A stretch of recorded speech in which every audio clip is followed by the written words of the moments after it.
And a lot of these nonprofit leaders, they are putting their own funds into it because maybe they're working with children or veterans or whatever that may be. They're obviously in it because they're really passionate about it. It was always my dream, but I was scared. I was scared to start it.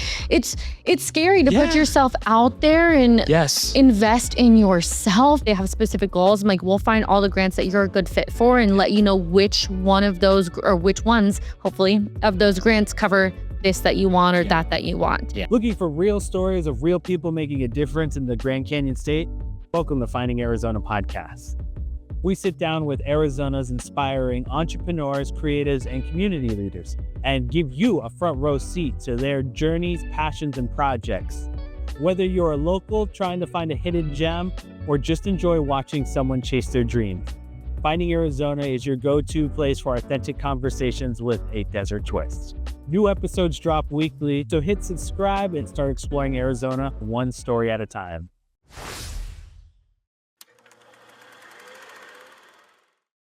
Welcome back, everybody, to the Finding Arizona podcast. I'm your host, Jose, and every week we bring in someone very special. Today's no different. Ladies and gentlemen, today's guest is someone who is doing something that doesn't always get the spotlight it deserves, but without it, a lot of organizations we love and depend on in this state simply wouldn't survive. We're talking about funding. Specifically, we're talking about grants and the incredibly complex, often overwhelming process that stands between a nonprofit or small business with a powerful idea and the money that they need to actually bring it to life.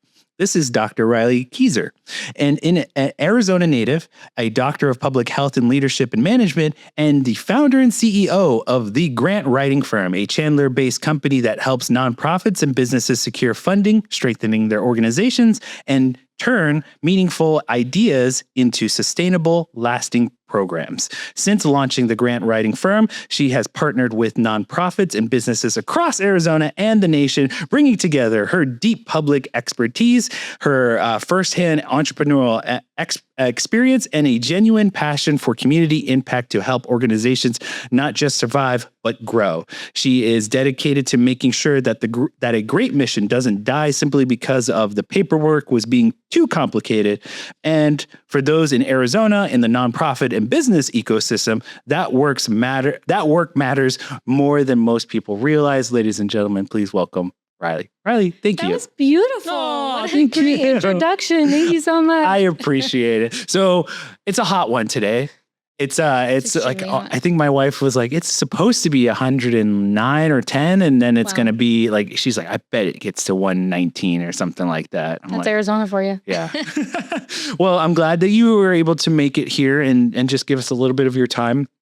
I'm going to start with the question that we typically ask everyone is give us a little bit of your origin story. One, I want two things from you. One, give us the reason why you stayed an Arizona native and chose this state and what you saw, what was happening that made you be rooted in here. Right. But two, the kind of aha moment that you had that you were just like, I need this. This is lacking. I need this to be fulfilled. I think I can fulfill it, sort of thing.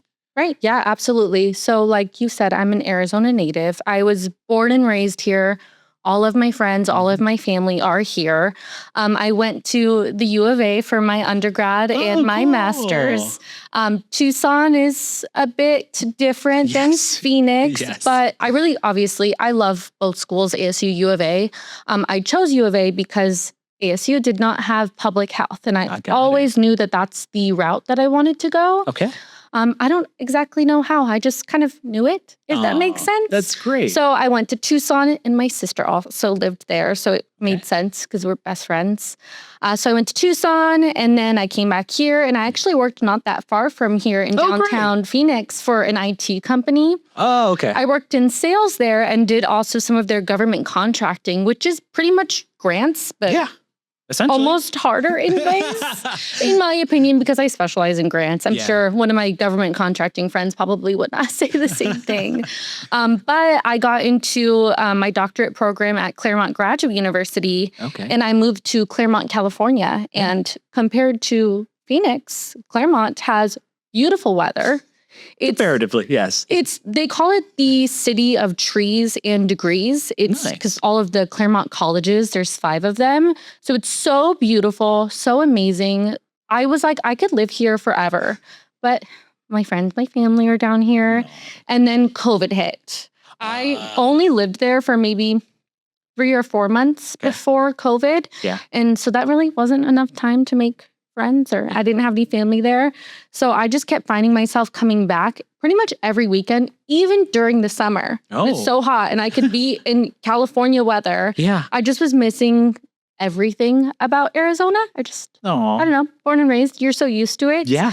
And then I decided, you know what, I'm going to move back. And then I actually met my husband maybe 2 months later. So it was meant to be. And now we have a amazing family and a beautiful baby boy. That's incredible. So that's a bit of my origin story, but my Yes. aha moment. So I've always been interested in public health. Mhm. I feel like a lot of people before COVID didn't even hear the words public health, didn't know what public health is, but it's basically anything to do with the health of the public, to put it in layman's terms. Yeah. So pretty much every single nonprofit, they are public health. Yeah. So as you're working in the field of public health throughout my undergraduate, master's, doctorate, you're working hands-on with different organizations that are in nonprofit space. Yeah. But also in the education space, so many of the professors and faculty members, they all have their own nonprofits or Mhm. just very deeply rooted in that nonprofit work. Yeah. So I just kind of have been around it. Even before then, I would always volunteer, and I volunteered for the city of Chandler when I was in middle school. So since then, I was just always around the space, basically. And if you've ever worked with nonprofits and small businesses, you Yeah. realize that there's not really a lot of funding. There's so many beautiful and wonderful things that they're trying to do. Their missions are so amazing. They're really Yeah. helping the community, but a lot of them don't have the funding to continue their work. And a lot of these nonprofit leaders, they are putting their own funds into it because maybe they're working with children or veterans or whatever that may be. They're obviously in it because they're really passionate about it. So I've just been around so many people that their own bank accounts were draining just to keep helping the community. Yeah. So I started writing grants for different organizations that I used to partner with or volunteer at. And then word kind of got around like, hey, Riley's a really good grant writer and she wins these grants. So I just kind of have done it on the side for a really long time. Mhm. And then I've taken a few courses throughout my education on grant writing, but there's not really many national places that you can get a certification. Nothing is really standardized on that. So Yeah. I more had to get the experience on my own and learn things the hard way and kind of go through it like that. Yeah. But when I was graduating with my doctorate, I'm like, you know what? I have my doctorate in leadership and management, and I have written so many grants at this point.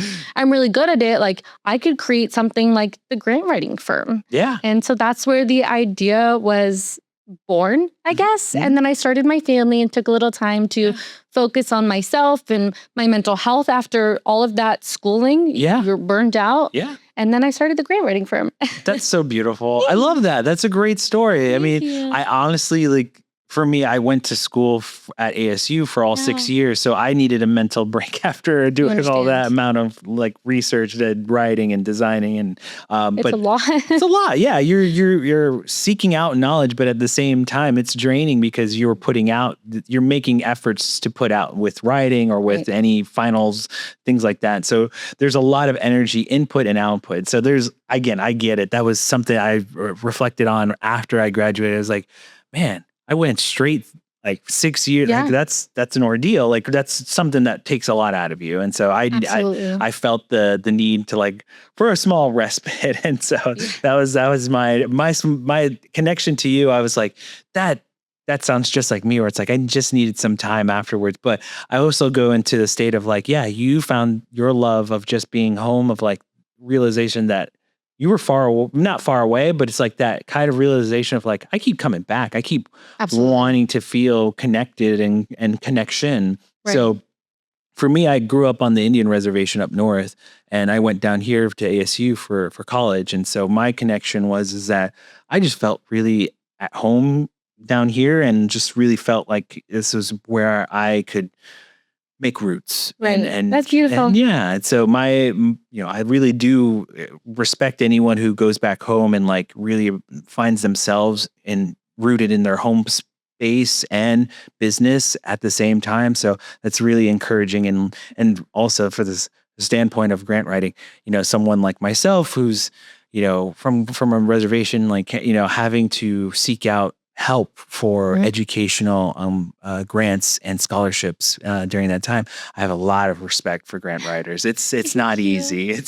And my mom wants to do it as well. Really? Yeah, she wants to give back. She's going back to school for her bachelor's, and so she really wants to do that, and she wants to help others, and really she felt like a lot of things are like you, is like, I can help a lot of people if I can help write their grants and get them the funding that they need. So she believes in that.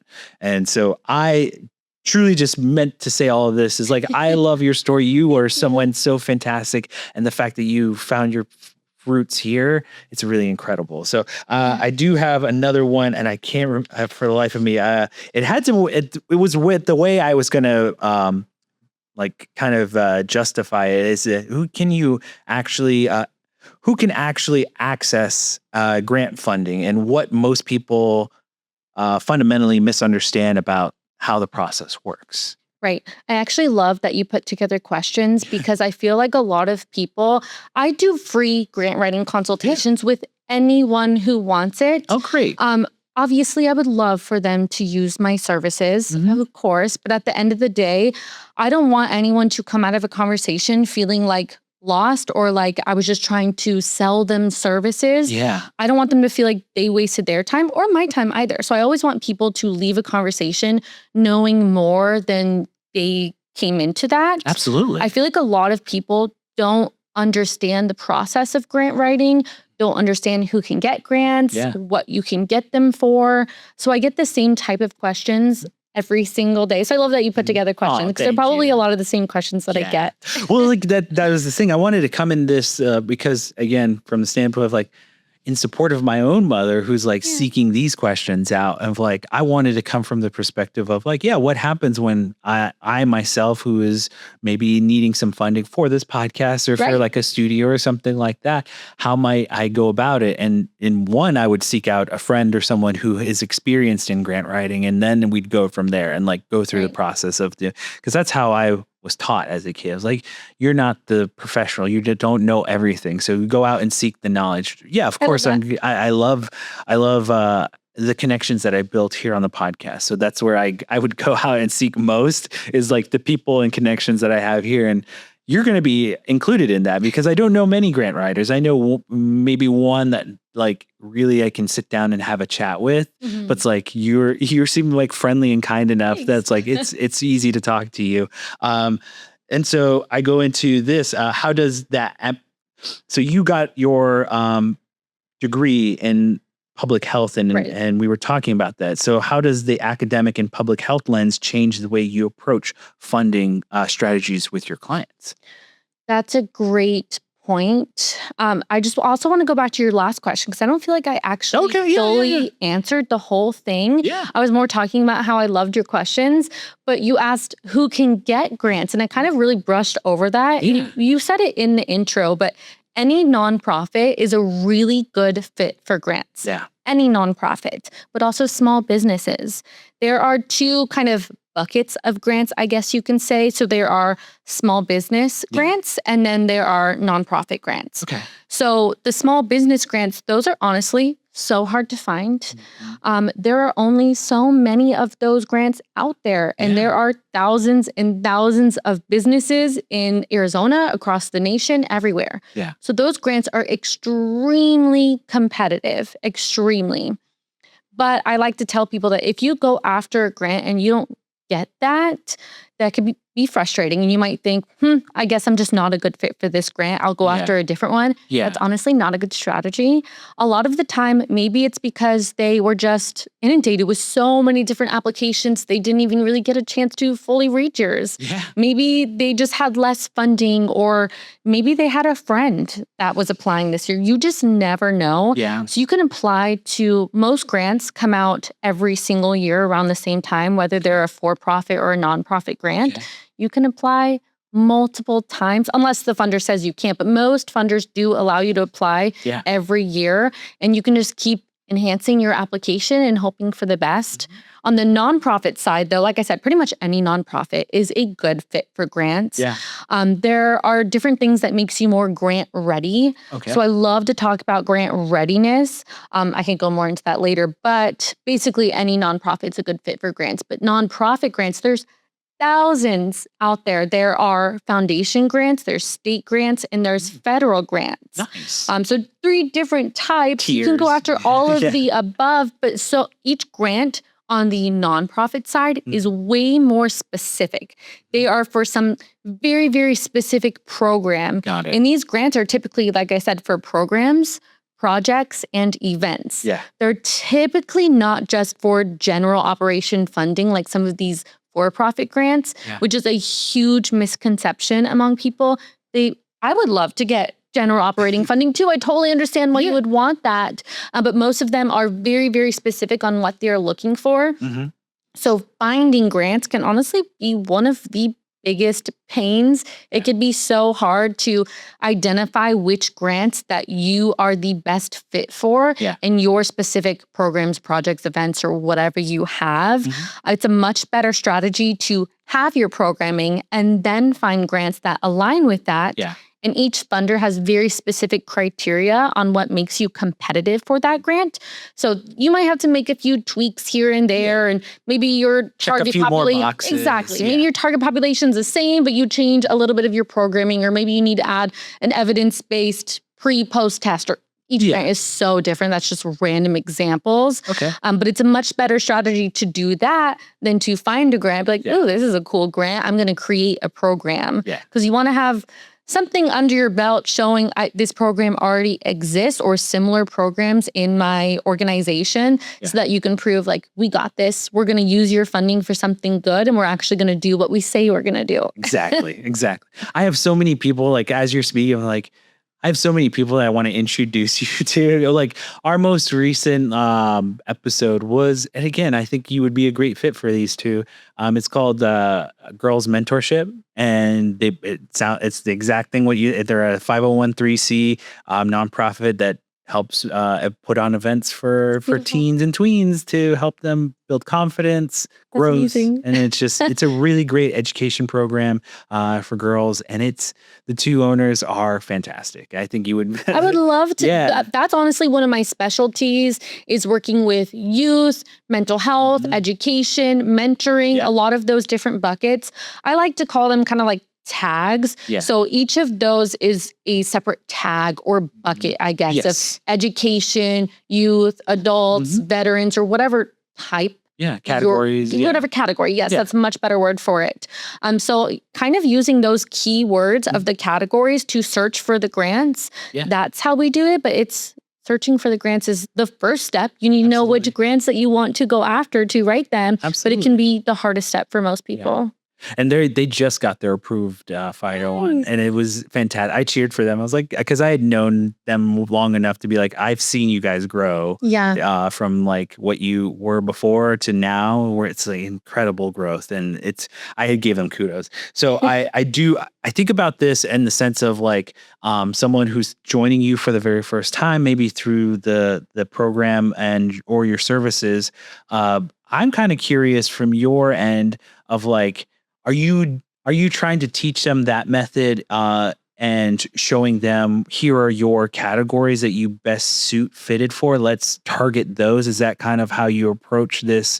I guess when they first sit down with them and like a first meeting sort of deal. Great question. The first meeting, I like to learn about all of their organization, what their programming is, Okay. and what specifically they want funded. Yeah. A lot of people say general operating support, different programs that they have running or events.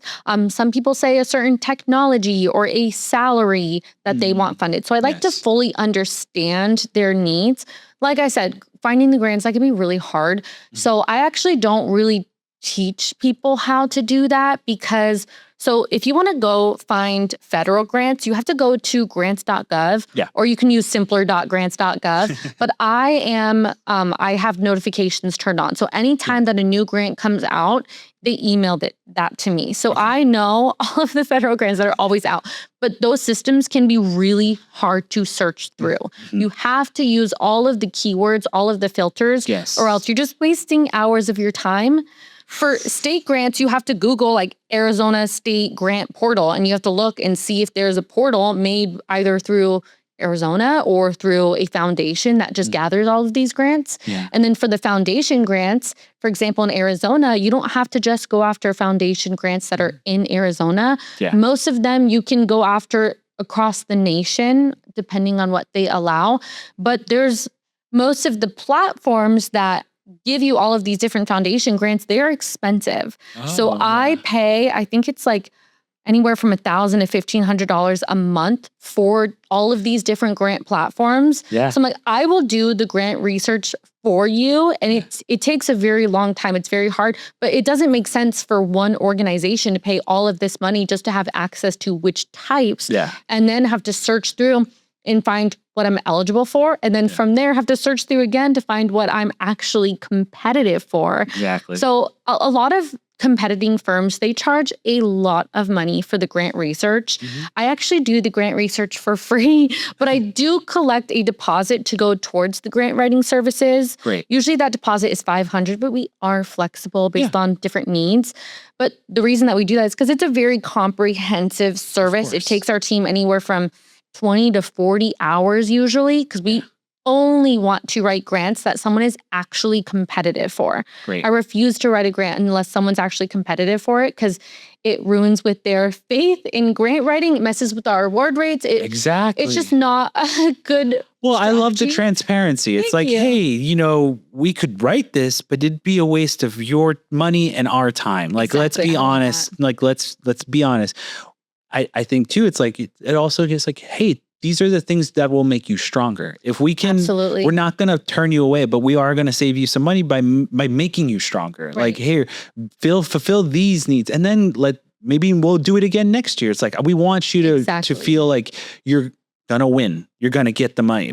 We're gonna try and get you in the best shape of your life to make you look good in front of the judges, so to Right. speak. It like that's what we want you to succeed. And Absolutely. Grant writing is already so frustrating. It's already so hard to get a lot of these grants that are extremely competitive. So you have to go through the RFPs, which is a request for proposal, where the funder is like, hey, we have this amount of money for this kind of program and this kind of organization. Yeah. You have to go through it with a very, very fine tooth comb to, first of all, make sure that you're eligible. And then second of all, make sure that you're actually competitive. We also go through their past history of award and 990s because we want to see their financial health of the organization, the funding organization, and see what types of organizations and what types of programs have they funded in the past. Okay. Because their RFP might say one thing, but the past 5 years, they've only funded this type of program. Yep. So I don't really want you to go after this grant unless you're more aligned with the kind of organizations and programs that they're funding. Yeah. So the grant research can be like the hardest part, but I'm in this to be ethical. I'm in this to actually help people for budget-friendly prices. A lot of these firms are very, very expensive, but also if you find some dude off Fiverr, for example, or Fiverr, for example, this field is unfortunately really hard to be in. Yeah. There's a lot of scammers. Yeah. There's a lot of bad people and Bad actors. unethical people that just kind of want your money and are like, yeah, you're a good fit for these types of grants, but don't actually tell you exactly which ones Got or it. how to write it yourself or Yep. whatever that may look like. So I'm truly in this to help organizations and see them succeed. Yeah. So that's why I offer the grant research for free. 'Cause I'm like, this to me is the first step. We genuinely cannot write the grant until we know which grants that you want to go after. I've just look at it in the theories of like when you're doing the Google search, it's like the shotgun method. You're spraying and grabbing all sorts of things. And with your services, it's kind of honing in a little bit more and more and more. I mean, I could even go as far as like you're really choosing this really specific target for the behest of the client. And so I really do find it encouraging though, when it's the first step, it's like, hey, if this is what you want, we can take it a step further, but here is what you're gonna get. If you go a little bit further, like, cause you're better than a Google search, sort of, I would hope. And so it's just, again, it's like that thing of like, you want to go about it here, we'll do this part, but then moving forward, we're really going to tighten the noose on things and making sure that you get this funding. That's the goal, right? Yeah, I feel like a lot of people, they're like, oh, well, with ChatGPT nowadays, like I could just have chat find grants for me and write grants for me. I've tried it. I have. I'm curious about it. It's not good at all. It's not good at finding the grants because it can't do that past history of award research. And it can't tell you exactly which ones that you're a good fit for. And it doesn't have access to all these platforms that we pay for to figure out which grants that they're actually a good fit for. I will have organizations sending me a list of 20 grants that's very obvious that ChatGPT found it for them. So I'm like, this one closed in 2023. It hasn't opened again. This one, you need to be a nonprofit. You're not a nonprofit or whatever that may be. No, it's incredible because like, I do some editing for people. And so like, I've gotten word of like, oh yeah, there's ways to edit podcasts. I was like, yeah, but it only goes so far. I've seen and I've played with them all and it's fun. They do okay.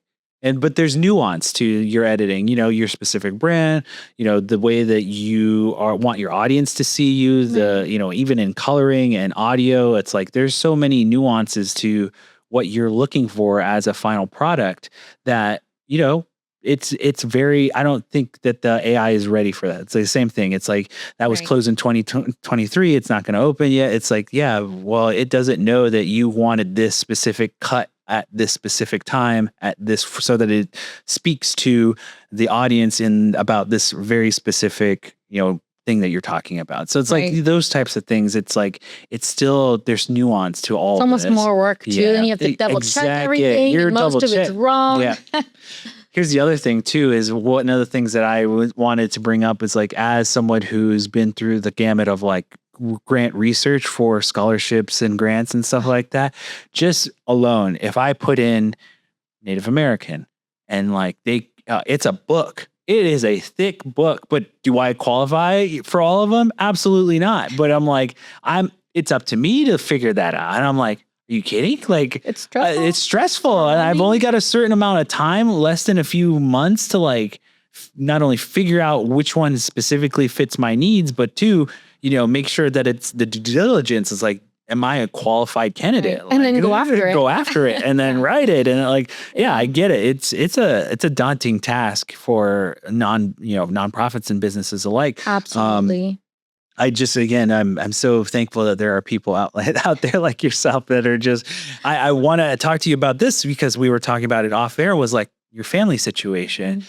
I work with my significant other, and I don't know if you work with yours, but I also know that I also know that you have to have a conversation, at least from the standpoint of entrepreneurship, like having this dialogue with your significant other. What was that experience like? Because from my standpoint, I had started this without her, but I wanted her to know that's like, this takes up time in my life. I put effort and I put time and I put, myself into this project. What do you think? Like, do you think this is a viable business sort of thing?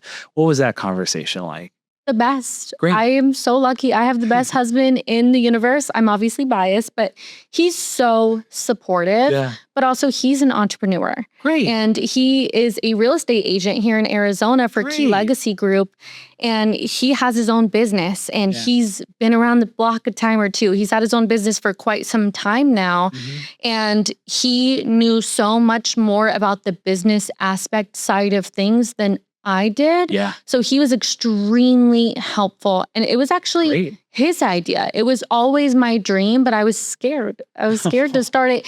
It's scary to put Yeah. yourself out there and Yes. invest in yourself. And I Yes. knew that I was getting my doctorate and about to graduate with my doctorate at this point. But I'm like, can I really do this? It's just a scary thing. The Absolutely. unknown to me is scary. And he's like, you can absolutely do this. Mhm. All of the things, he's like, what exactly is stopping you? What is the hardest part? And the things that I said, he was like, that will take me 5 minutes. I can do those beginning stages of getting the LLC or Yeah. the domain and just the things that I'd never done before. Mhm. And he's like, well, what about the actual writing the grants or the creating your policies and procedures and your bylaws and all the things? I'm like, oh no, that's extremely easy. Yeah, that's to you. Yeah. Yeah. To me, that's extremely easy. So it was great because he understands it. He's been in the space of entrepreneurship for a very long time. So he was the most supportive, and I definitely could not have done it without him. Yeah. That's for it. sure. That's it. Look, that's how I feel about my partner. She had her own business, and so when I first met her, I was doing like all the podcasting was free. Like it's just one of those things where it's like I was just doing it because I was doing this because it was a passion project of my own that I felt like it was important. Like all of these stories Yeah. needed to be told in some sort of way. And so for me, it was like this passion project of like abnormal resources. Like she was like, what do you do? Like, where you get? I'm like, I'm just figuring it out as I go along. Yeah. You're either on for the ride or you're not. Yeah. And so she was just like, okay. She listened to like kudos to her. She listened to the whole like what I had as far as my archives of things. She's like, I love what you do. It's exactly important that to you, and I feel like it's important to the world that it needs to be heard. Mhm. Let me help you out. Let me structure this a little bit better for you so that it's not taking up so much time and Right. you can live a life. And so that is one of the first things. It's like, I knew the systems, but I didn't know what it needed to be taken to the next step. And so she guided me along that route of like LLCs and we've worked this all out together where it's like, I couldn't do it without her because she took the things that were daunting to me of like the businessy The ends team. and I was like, oh, I got the artsy stuff, like all the editing and all that stuff, the actual podcasting of it all. Don't worry, I need help on the business end. So she was like, I got you. And- With everything, it's honestly a team. Just because you have an idea doesn't mean that you can necessarily execute that whole idea and everything around it. yeah. And same with small businesses and nonprofit work. Mhm. Their missions are amazing, but Yeah. sometimes they just need a consultant to help Yes. guide them and make them actually grant ready to be able to go after these grants. But also being grant ready, you're just kind of making yourself more appealing to funders. You're having a good looking website that's not outdated. You're having your 990s, your audited financials, your board of directors list, different things that Yeah. you should have regardless. You need to be very detail oriented when you have any business, really, not just nonprofits. Yep. But that's also going to help you with fundraising, with getting people on your board, and they have different expectations usually on fundraising, Yep. and with sponsors as well. So it's not just grants. Mhm. Yeah, it's a team. It's a team process. So I'm gonna go. Okay. So here's one I got. The emotional side of this. And when you're working with nonprofits that is completely dependent on the outcome of the grant application, what is the weight like to carry and how do you stay grounded in that pressure? Oh, that's a great question. It's hard because I am an empath. Mhm. Anytime that something is not funded, it truly hurts my feelings Yeah. because I am so invested in all of these grants. I love to write as many grants as I can. I'm a grant writer. I love to have a part in every single grant, even if we're super busy and there's another grant writer working on the project, I am still reviewing or helping with the quality control work. So Yeah. I'm very invested. It is very hard to kind of do a hands-off approach, but that's also why I'm so good at what I do. Yeah. And if someone is not funded, I'm like, okay, Freedom of Information Act, we will go and we will request the funder's notes, what their scoring criteria is, like why you didn't get it. And if they're able to, if they have the capacity, they can give you the notes and feedback. So if our team wrote a grant, or I tell you to write this grant, it's because you are potentially a good fit for that grant. Yeah. So if you don't get funded, like I was saying earlier, it's usually not because you're not a good fit for the grant. It's usually because of X, Y, and Z, so many different reasons. So you can just keep going after it. Most of these grants are opening same time every year. Yeah. You can just keep going after it until you hopefully get it. So I help them become prepared or more prepared for the next funding cycle. Yeah. And then, okay, we were really counting on that one. Now we're going to have to pivot. Let's go after these other grants for now. And then we'll be a really good fit for this grant next year. I hate to be like the negative, like to go down the neck. I was like, was there ever a moment, or like, was there a grant that you really like, man, I really wanted that one for them? All the time. All the time. Oh, Is there every one that single stick time. out? Like, I don't want to I mean, divulge like too many like 'cause I personal have strict details. NDAs with all my but it clients, was so I like, can't give too much information. But there is a client actually here in Arizona, and she is newer. okay. And a lot of these funding organizations, they require you to have been around or incorporated for at least 1 year or 2 years or whatever their specific rules are. Yeah. But for this organization, we're only going after grants that do not require that, obviously. Yeah. And she's amazing. And she is such a good fit for some of these grants, but she's gone after a few. And because she is so new, she hasn't really had any luck yet. She's gone after a few, but I'm like, next year, she has amazing partners, really big, very well-known partners That's good. that she has now. And she's Lean on it. she's reaching so many different community members. It truly hurts my feelings that she didn't get those few grants. But at the same time, even if they don't have that role, that is a bias, unfortunately, of a lot of funding organizations. Maybe they gave to someone who was brand new in the past and they didn't say, or they didn't do what they said they were going to do with the funding. Yeah. Maybe they made them look bad, or there's so many. Any sort of thing You could just happen. never know. And that's where I was getting at. It's I'm like so that's frustrated. those types of things where it's like, I can't believe it was because of the first year bad apple, or because nepotism, or because of those things that leave a bad taste in your mouth. Like that's the stuff that gets under my skin. That's what hurts. Mhm. These grants they were a few months ago. So I'm just like, I cannot wait until these come out again at the beginning of next year. I cannot wait to maybe make a few tweaks, enhance them a little bit, and resubmit. Because those hurt. I'm like, she's amazing. And this organization is so fundable and reaching so many people. Absolutely. It hurts my feelings. I think about it at night. And this is my curiosity pulling up too, where it's like the grants, or at least the next step in the process. Is there an average amount of like, I guess, grants that you have per client, or is that just dependent on the categories they fulfill? Do you mean how many grants that they are eligible for? Yes. Oh, okay.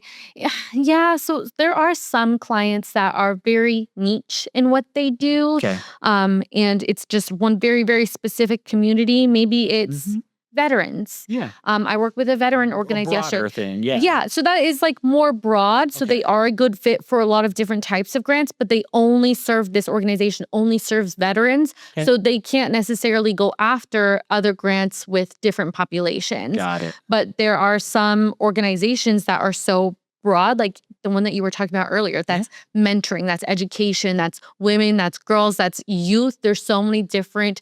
And that's just the categories. Yeah. There's probably 1,000 grants for this category, 100 grants for this one, or whatever Exactly. that looks like. Yeah. So if there are any clients that are like, either what they do is so niche, or they're like, I just want a food truck, for example. I'm like, first of all, I have to make sure that it aligns with your nonprofit. If it is a nonprofit. Second of all, like that could just be so hard to find a grant that funds this one specific thing, or a medical outreach truck, for example, is another one that I've tried to find. And those can be so hard. Yeah. So it really just depends on what your goals are Yeah. and what kind of what populations you serve, Yeah. if you're willing to kind of branch out to do a few other things, or partner.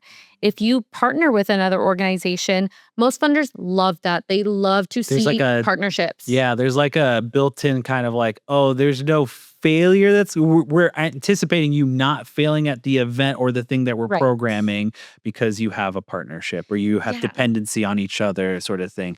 I get that. You're not going in it alone. You Yeah. have someone else to help you, another organization that has a different background, or maybe they've Yeah. gotten different types of grants before. You know how to stay compliant with the Mhm. grants as well. Yeah, I like that. It's there's kind of a level of like co-ownership or co-mingling, and that's really beautiful. The other thing that you brought up to me was like the truck thing, and I'm like, because I've really done so might be. many, and it's come across my thing of like a dental, like they help with teeth, and they too were a nonprofit. They were programming, and they go to the schools and do the but they Oh, were wow. speaking to me about like behind the scenes of like, oh, we were thinking about something like a physical truck and like doing our program out of the truck, and like, but we couldn't find any scholarships or grants or anything specific to that. I'm like, Could be hard. keep digging, because you could find something that like Perfect. the program itself is the thing that it's being but the truck is a part of that entity. So it's Right. like you gotta be creative. Like Absolutely. how do you program so that it supplements the truck, or how do you fit the truck into the checklist sort of thing? Exactly. And that's what I tell a lot of people about the operating or the general operating expenses. Mhm. Like, you can't, there are some, but Yes. usually grants don't just cover general operating expenses. But if you're Mm. creative and if it has to do with your programming, which 9 times out of 10, Yes. it does, it's your organization, it's what you guys do. Yeah. Some of these grants, they do cover a portion of technology that you pay for monthly or yearly. They Mhm. pay for portions of salaries, or Yeah. each grant is so specific on what Gotta be is not specific. allowed. And Yep. I can't give general advice, unfortunately, for that. But if they have specific goals, I'm like, we'll find all the grants that you're a good fit for and let you know which one of those, or which ones, hopefully, of those grants cover this that you want or Yeah. that you want. Yeah. I'm still going to tell you the grants that you're a really good fit for that don't Yeah. cover what you said, because I'm like, you should still think about this Yeah. one. We're gonna give them each of those ones that you fit a grade. So it's like A, B, Yeah, like I do these. that. Yeah, That's true. because So great. everyone is a different type of learner. Some people are visual, or Yeah, I get it completely. So I have you work with both nonprofits and businesses, which is a broader mandate than most grant firms take on. How does the approach differ between these two worlds, and are there more businesses that could be accessing grant funding more than people realize? I'm so glad you asked this. This is something that I was thinking about as I was going to bed last night. I was like, I need to talk about this part. Because every time that I meet with a business, they usually come to me and they're like, hey, I want to learn about grants. I don't really know a lot. And I let them know what their options are. Because, like I was saying earlier, I want everyone to come out of the conversation knowing more than when they came in. Yeah. And sometimes it can be overwhelming to hear all of your options, especially if you didn't realize that that's what you're going to get from this conversation. Yeah. So I'm like, just think about it, sit on it. You can email me if you have additional questions. But for businesses, for for-profit organizations, you can absolutely go after the for-profit grants that are out there. Yeah. I actually have a for-profit list on my website. There's 75 grants that you can access for free. Like, I don't make you put in any of your information or anything like that. I'm genuinely trying to help. Yeah. There's more out there. We just need to add them to our list. But you can go after for-profit grants, or you can partner with a nonprofit organization. Yes. And This is where the partnership thing Yes. works out for you, because again, Exactly. it's like you may not be a good fit, but if your partner is a good fit, that looks good on you. absolutely. Yes. Absolutely. Especially if you're, I don't know, it's so hard to come up with the examples because there's so many different types of examples, and I don't want to give away too much information on any of my clients. Yeah. But as long as you are in some way contributing to their programs or projects or events or whatever they're trying to get funded, Yeah. as long as you're contributing with I don't know, maybe you're providing education or webinars or consulting or whatever that may be. As long as you're contributing in some way, you could potentially, if it's allowed by the funder, you could potentially be written into that grant for a portion or percentage or whatever your agreement is. And then you can get a portion of those funds, but you would obviously have to actually help with the programming. Of course. You can't just take the funding, go run. Yeah. Well, like for me, so this was funny. I helped this is the grant writer. She had a program where she was doing summer school. And so I think she was given a grant for the summer school program. And so my job particularly was a teacher of podcasting. And so I taught a bunch of high schoolers that are specifically Native American, all high school students from different areas.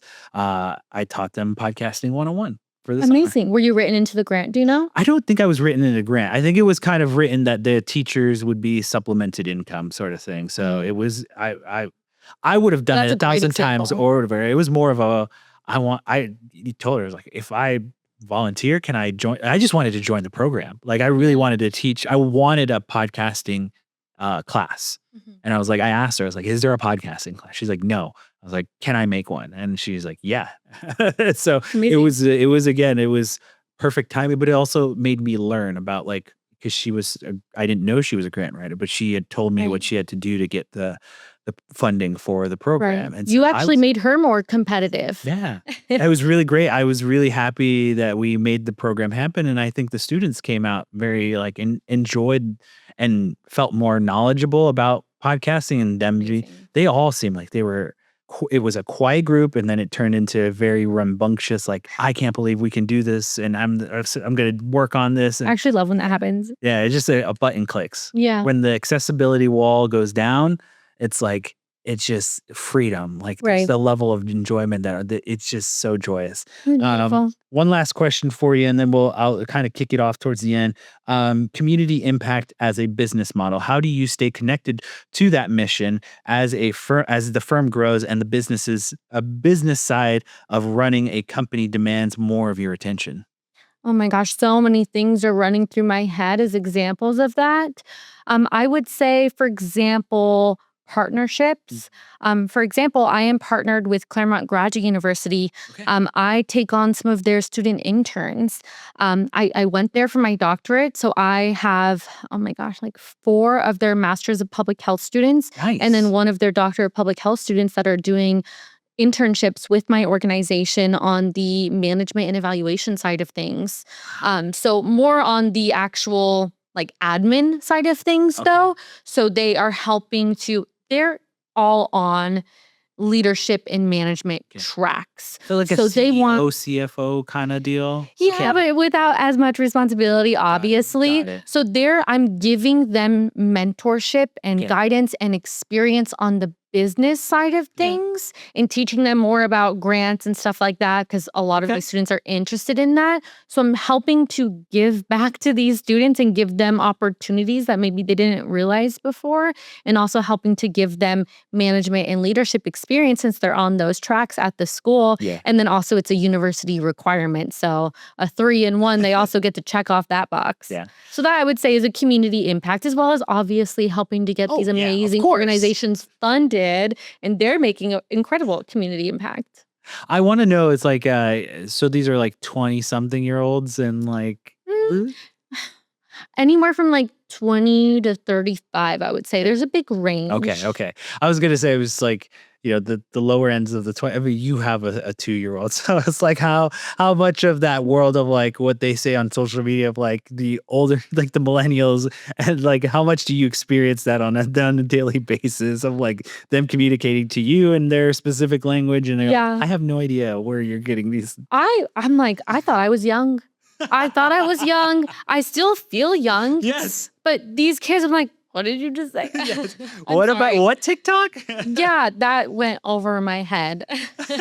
Yes, I feel somewhat that way because I do like I have all shapes and sizes on the show, and so sometimes I get the same generation, sometimes I get an older generation, and sometimes I get the younger ones. I feel some type of way, like I feel like I'm talking different languages on top of Sometimes, like yeah. I feel self-conscious, like I cool enough to be talking to you? Like how like it's just one of those things where it's like, and also I get to hear about it from my wife's end because she is dealing with like because she's a higher end like admin person, but she deals a lot with like the younger entrepreneurs of her Right. because it's just so funny. She comes to me, she's like, "What's this thing?" I was like, "Ah, you got me." She's like, I don't know. I don't know. I was like, Yeah. I'm not deep down that rabbit hole.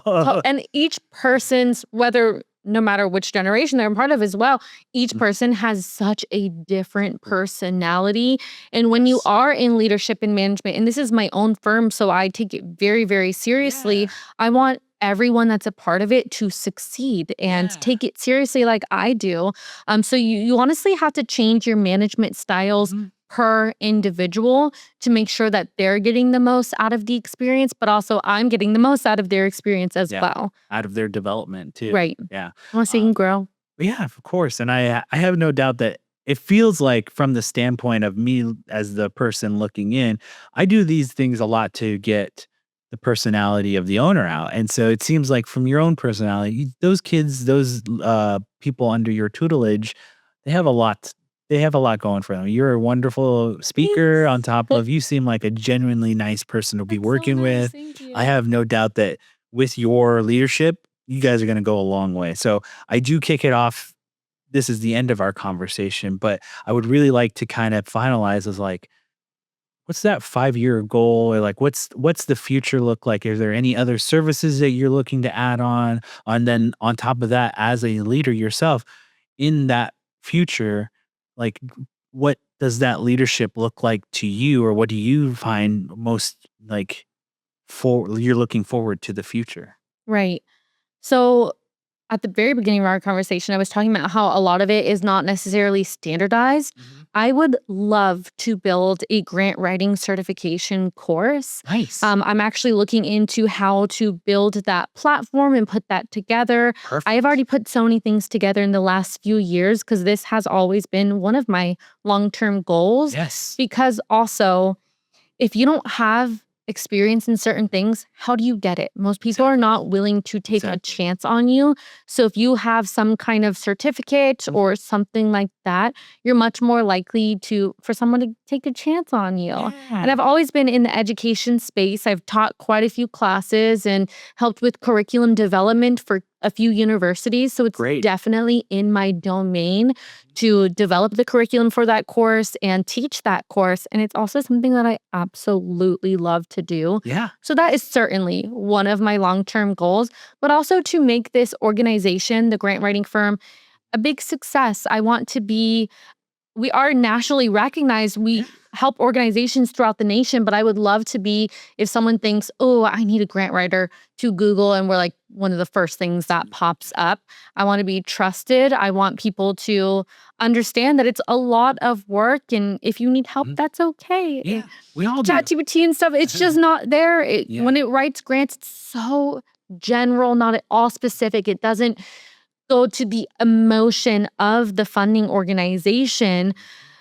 And also, I'm very type A when it comes to my business. Yeah. I have a part in absolutely everything. But as a mother, one of my long term goals for my business is for my business to be a little bit more self sustainable. Of course. So I Yeah. don't have to be so type A and I could focus more time on my family. Thanks. I love that. I mean, that's how I feel about my position right now is like Right. he's at that critical time. He's memories are being made. Yeah. Those time like they tell you like it goes by fast. Like the days are long, the years are short. Like Right. that's the sort of thing that I feel every single moment with him is like I look at Insane. it's you he's so tiny. Like yours is so tiny. Yeah, he's not even 2 yet. No. But And still, like time is going by yeah. incredibly fast, and I don't want to waste a second of it. Exactly. I mean, for me, it's like every birthday we do a family photo, and I put the Cute. family photo on our refrigerator, and it's like I can look back right now because we've only have 4, and Mhm. so 5. Sorry, we have 5, and I can look how tiny he is. Look how tiny he is. He's getting bigger and bigger. And it's just so it's crazy because it Yeah. goes from him being held by his parents to him standing right next to us. it's so bittersweet. It's so beautiful to watch them grow, but it's also devastating. Yeah. And no one ever prepared me for that. It's a tough one, and it's I encourage you to go and stand by that and seek out Absolutely. those provisions so that you can spend more time with that little guy. And I have no doubt you will succeed at that. So- Delegation. Exactly. And now, last but not least, the floor is yours to let everyone know where they can find you online, social media handles, website, email, anything under the sun that you want everyone to know. Take it away. Beautiful. Yeah, so our website is just www.grantwritingfirm.com. Yes. Tried to make it as simple as possible, and that's our domain. So you can email info@grantwritingfirm.com. Awesome. And then our Instagram is grantwritingfirm. Yay! Easy peasy for those out there tried. seeking it out. Last but not least, you can hear every one of our episodes at findingarizonapodcast.com. We make it easy for you guys to connect with us through social media. Finding Arizona Podcast under everything. And last but not least, we always end every conversation with the kisses, hugs, and belly rubs to our four-legged friends. And we will see you next time. Bye, y'all.